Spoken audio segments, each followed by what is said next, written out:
It's really a detective type of business, especially when you're doing history. Basically, I started copying some of those old things. Matter of fact, the fellow gave me a whole bunch of them. They were glass plates. You don't even know what a glass plate is. 3 1/4, 4 1/4 lantern slides. They were made on glass, and they actually photographed them again, copied them again, and made a positive out of them, like you would make a print, only they were on glass.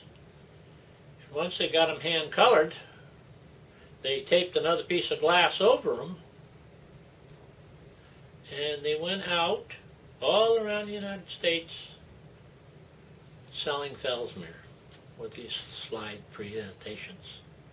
Of course, when people saw these things in color, hey, it's a place to go. They can raise vegetables 3 times a year down here. And that was the sales pitch.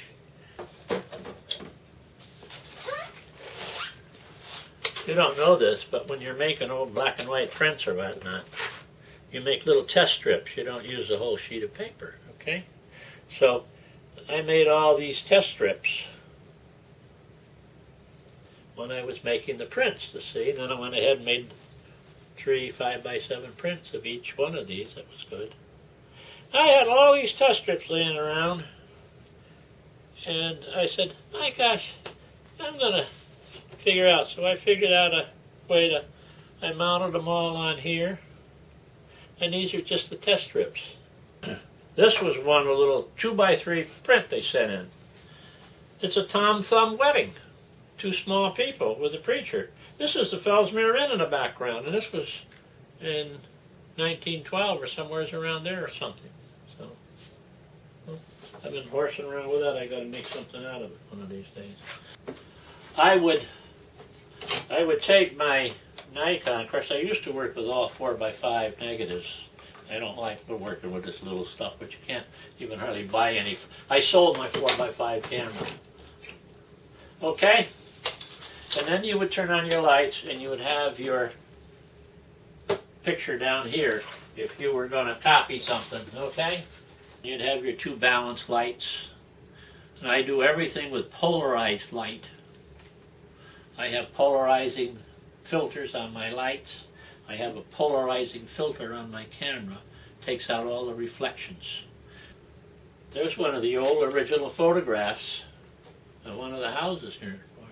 That's probably over in Cypress Street.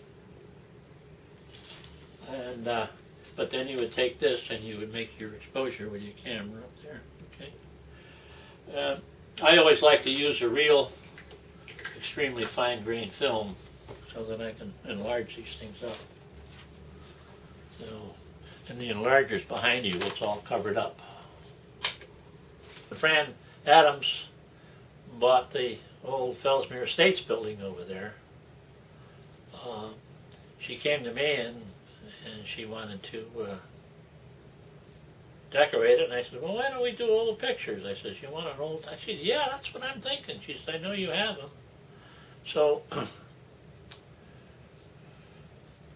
Fran and I just went ahead and I took an awful lot of pictures of the building when they were restoring it for her.